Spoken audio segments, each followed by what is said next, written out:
Et salut à tous, c'est Captain, et je voulais vous faire dans cette vidéo la review de Captain America 2, le soldat de l'hiver, qui est sorti donc en Blu-ray il y a quelques semaines, je crois. Au moment où j'enregistre cette vidéo, ça fait ça fait plus d'une semaine en tout cas. Je voulais vous faire la review plus tôt, mais malheureusement il y a quelque chose qui se sont passés, donc dont la sortie de The Amazing Spider-Man 2. Donc je ferai également la review plus tard. Bref, j'ai donc décidé de faire cette review maintenant. Donc on va passer, on va la commencer tout de suite. Donc Captain America 2, c'est un film que j'avais pas vu au cinéma. Ça fait partie des blockbusters que j'ai pas été voir cette année. Globalement, le film m'a beaucoup plu, donc je vais vous faire le pitch rapide si vous ne l'avez pas encore vu, si le film vous intéresse, mais que vous ne l'avez pas encore vu. Donc le pitch, c'est en gros au moment où le Shield de Nick Fury décide de lancer un projet, donc le projet Insight, qui vise à stopper la criminalité avant même qu'elle surgisse.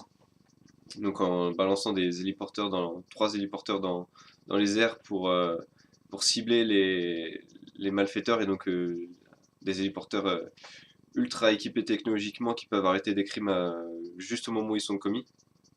Donc au moment où le Shield décide de lancer ce projet, le, le Shield s'avère compromis et Captain America est déclaré fugitif et donc recherché.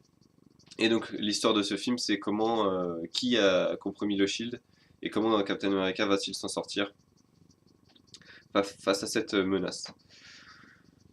Comme je l'ai dit, le film m'a beaucoup plu. Le scénario, je m'attendais pas à quelque chose d'exceptionnel parce que j'avais entendu dire que c'était un film Marvel parmi tant d'autres, c'est-à-dire on avait l'impression que c'était un comics, c'est-à-dire il y avait trop de cliffhanger, il était, comment dire, il était insignifiant par rapport à toute l'œuvre, il était vraiment mineur. Alors que moi, j'ai trouvé que c'est un film au contraire, qui pouvait se tenir en solo. C'est-à-dire que s'il n'y avait pas The Avenger, je pense que même ce film aurait été à la hauteur. C'est-à-dire que pour moi, ce film, et même limite, peut quasiment être mis hors de l'univers cinématique Marvel, et ça choquerait pas. En tout cas, moi, ça me choquerait pas, parce que le scénario est très bien ficelé. Il est agréable à suivre. C'est-à-dire que c'est un des rares films de super-héros, j'ai trouvé en tout cas personnellement, où le héros n'est pas comment dire, n'est pas restreint. C'est-à-dire que Captain America est toujours en pleine possession de ses moyens. Il est jamais blessé, il est jamais abattu psychologiquement ou quoi que ce soit. Il est toujours à fond. Et ça c'est vraiment un plus parce que les films de super-héros où le héros est traumatisé ou blessé, etc. au début de film et retrouve ses forces à la fin, ça commence à me gonfler très sérieusement. Et là j'ai trouvé que vraiment ça c'était sympa de ne pas avoir ce cliché-là. Et ça m'a fait bien plaisir de voir Captain America toujours à fond. Toujours, toujours prêt à se battre, toujours prêt à relever les défis, etc. Euh, le seul bémol au niveau de l'histoire que j'aurais pour ce Captain America 2, c'est qu'il y a trop peu de péripéties. C'est-à-dire que, à mon avis, le scénario était peut-être, je sais pas si je peux dire ça, mais il était peut-être un peu long. Et donc, j'ai vraiment eu l'impression de passer de l'introduction à l'élément déclencheur et à l'élément résolvateur en même pas 10 minutes. Je pense que ça aurait mérité peut-être une demi-heure de péripéties.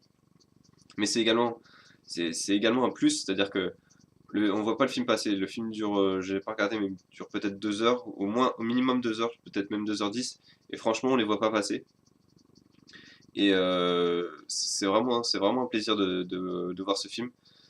Euh, ouais, j'allais dire le seul défaut que je pourrais trouver au scénario, c'est les péripéties, mais il y a également le fait que, pour une raison que j'ignore, et c'est peut-être pour rendre le personnage plus humain, les deux personnages plus humains, Black Widow, donc incarné par Scarlett Johansson, veut absolument durant le film mettre Captain America, donc Steve Rogers, avec quelqu'un, avec une fille. Elle veut absolument lui trouver une copine, une relation du moins, et j'ai trouvé que enfin, c'était sûrement pour ajouter encore une fois le côté humain au personnage de Captain America et au personnage de Black Widow qui était toujours très distante, très froide. Euh, mais j'ai trouvé que, je sais pas, il voulait peut-être jouer le ressort humoristique dessus, mais je sais pas, je trouvais que ça faisait trop et surtout que ça revient à des moments où c'est pas forcément bien choisi, c'est-à-dire dans une scène de tension. Je prends une scène, on va entrer dans les territoires spoil. Euh, dans une scène d'interrogatoire d'un coup, alors que ils sont en train d'interroger donc un membre de l'organisation qui complote contre le Shield. En pleine interrogation comme ça, il y a Scarlett Johansson qui dit tiens, au fait, cette fille-là, elle te plairait pas, etc. C'est peut-être pour détendre l'atmosphère par rapport à cette scène d'interrogatoire, mais moi j'ai trouvé que c'était vraiment, je sais pas, il y avait quelque chose qui me plaisait pas vraiment dans ces interactions entre Captain America et Black Widow. Surtout que le rôle de Black Widow est malheureusement il régresse durant tout le long du film, c'est-à-dire qu'il commence sur une scène de bateau où Captain America et Black Widow s'occupent de secourir des otages. Donc cette scène est d'ailleurs très très très très sympa parce que ça montre vraiment les capacités des deux personnages en pleine capacité justement en pleine mission quoi voilà. Ils sont en pleine mission et ça m'a vraiment fait plaisir de voir comment c'était quoi leur quotidien de super-héros. Donc à travers cette mission, c'est très bien rendu. Je sais plus où je voulais en venir. Si oui, donc voilà, Black Widow commence par ce rôle très important d'espionne, etc. Et puis elle régresse au fur et à mesure pour devenir limite, elle ne sert à la fin plus qu'entremetteuse, à essayer de mettre Captain America avec quelqu'un absolument. Et c'est dommage que le rôle soit qu'ils aient restreint le rôle comme ça. Au niveau du scénario, c'est à peu près tout ce que je voulais dire, c'est-à-dire que je peux pas dire grand-chose parce que on entre rapidement dans le spoiler. Ce qui est assez sympa vu qu'il y a pas mal de rebondissements, de retournements, de choses dont on s'attend plus ou moins. C'est-à-dire que l'identité du soldat de l'hiver, malheureusement, elle est connue, on peut la deviner assez rapidement. Le nom de l'ennemi principal du film est également est connu très très rapidement. C'est un petit peu dommage, mais bon, à la limite, du coup, le film ne s'attarde pas sur ça. C'est-à-dire que le film n'essaye pas de construire une tension autour de l'identité des ennemis. On les connaît tout de suite, c'est comme ça, c'est débarrassé. Et on peut se jeter à fond dans l'action et dans la résolution de certains problèmes. Là où le film m'a vraiment plu, en dehors du scénario, c'est la réflexion qu'il apporte au film de super-héros. C'est-à-dire que rarement un film de super-héros nous faisait nous interroger comme ça sur la société. C'est-à-dire que le film aborde des thèmes comme la surveillance, euh, la paranoïa, l'équilibre entre l'ordre et le chaos, etc. La liberté et l'ordre, c'est des choses, des thématiques que je trouve qui sont assez rares dans un film de super-héros. Et franchement, c'était très très bien intégré. Et c'est un film de super-héros qui nous fait également réfléchir sur notre société. Bon, c'est pas non plus d'un point de vue, comment dire, d'un point de vue avant-gardiste au niveau de la technologie, c'est pas non plus au niveau de 1989, le livre. On n'est pas non plus à ce niveau de réflexion-là, mais c'est quand même assez sympa de voir qu'ils ont pris des risques et que le film aborde des thèmes que peu de films de super-héros ont abordés. Et le fait intelligemment en plus, parce que ça aurait pu être manichéen, c'est-à-dire que ça aurait pu être le Shield est sympa, l'autre organisation c'est une pourriture, etc. Alors que non, les deux organisations ont quasiment la même vision du monde. Il y en a juste une qui a décidé de passer à l'action alors que l'autre attendait peut-être un peu. Mais au final, moi j'ai ressenti que au final le Shield se rapprochait très très largement de cette organisation-là. Et donc du coup ça fait se demander bah, est-ce que le Shield est vraiment gentil ou pas? Est-ce que notre monde a vraiment besoin d'ordre ou pas à ce point? Et franchement, j'ai trouvé ça vraiment sympa. La réflexion du film est très cool. Après, niveau technique, etc., j'ai pas. Enfin, c'est Marvel, c'est Disney, donc les moyens sont énormes et ils se ressentent et ils sont parfaitement réalisés. C'est-à-dire que les scènes de destruction, les scènes d'action, surtout Vraiment, ce qui m'a plu dans ce film, c'est les scènes d'action sont variées, mais elles sont toujours réussies. C'est-à-dire qu'on a le droit à de très bonnes courses-poursuites, de très bonnes fusillades et de très bons combats au corps à corps, notamment une scène d'affrontement entre le Captain America et le Soldat de l'Hiver, qui est finement réalisée parce qu'elle joue sur le silence de l'action. Et on sent vraiment les coups. Donc, si vous verrez cette scène, je sais pas ce que vous en avez pensé, mais moi j'ai trouvé qu'elle était vraiment, vraiment sympa. Euh, ça change des scènes d'action où il y a des bruits tout le temps, il y a de l'action, il y a la musique qui augmente, etc. À chaque coup.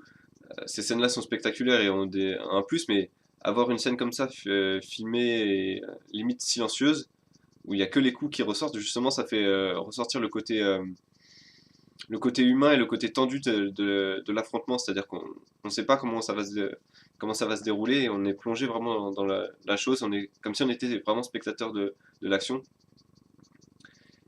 Euh, voilà, c'est comme si on était vraiment au premier plan de l'action, comme si on était à côté de ces deux personnages lorsqu'ils s'affrontent. Et ça, j'ai vraiment trouvé que c'était sympa cette scène d'action. Donc au niveau esthétique, comme j'ai dit, c'est parfait, il n'y a pas d'autre mot. Sauf au niveau de la 3D, puisque j'ai acheté le Blu-ray en 3D, je l'ai également vu en 3D, mais si vous, si vous avez une télé 3D, ça ne sert à rien de l'acheter en 3D. Vraiment, vous pouvez économiser 5 euros, parce que le film n'a pas de 3D. C'est aussi simple que ça. L'effet de relief est inexistant.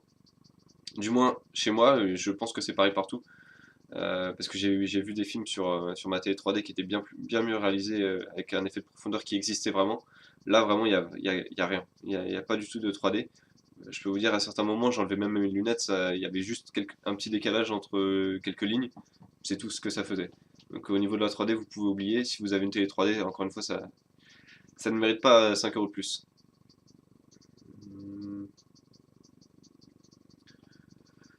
Hum, j'ai à peu près, j'ai dit à peu près tout ce que je voulais dire. Ah oui, non, il y a vraiment, au niveau point de vue technique, si vous voulez vraiment revenir sur ça, en dehors des scènes d'action vraiment très bien réalisées, il y a des plans de séquences qui sont bluffants au niveau de la technique, c'est-à-dire que vous avez des plans séquences où en fait c'est l'arrière-plan qui change, c'est-à-dire le point de vue est assez loin, c'est-à-dire qu'on voit les personnages d'assez loin, et on voit que l'arrière-plan derrière eux change. Et c'est vraiment bluffant parce que le plan séquence dure peut-être 30 secondes, et durant 30 secondes, bah, on vous en met plein la vue, et limite, vous regardez pas les personnages, vous regardez juste ce qui se passe derrière, et c'est bluffant de voir qu'ils arrivent à vraiment intégrer ça sans aucun problème. En tout cas, moi, ça m'a bluffé, c'est la première fois que je vois des effets comme ça dans un film, et j'en redemande vraiment. J'en redemande, j'en redemande beaucoup de ces scènes-là. Parce que du point de vue de la réalisation, ça doit être extrêmement compliqué à réaliser. Il faut mettre les personnages dans de bonnes positions, il faut que l'arrière-plan soit bien placé, etc. Franchement, la réalisation sur ce film, elle est vraiment tip-top. Jamais j'ai eu l'impression de voir des plans qui se justifiaient pas ou qui étaient un peu discutables. Non, là, c'était vraiment tout le temps très bien réalisé et tout le temps juste. La bande son du film est très réussie, donc comme je l'ai dit, le film n'hésite pas à passer parfois quelques actions au silencieux, oui, au silence. Et la musique n'est pas toujours épique, rythmée, etc. Parfois, elle prend le temps de se poser, et c'est vraiment sympa de voir ça. Donc, sans être exceptionnel, c'est-à-dire que vous n'allez pas rechercher un thème sur YouTube, enfin, je pense pas. Il n'y a aucun thème qui ressort vraiment, mais l'ensemble est très correct et très très bon. Donc au final, voilà, on arrive à peu près tout ce que je voulais dire sur ce Captain America 2. C'est un film donc, qui m'a beaucoup plu.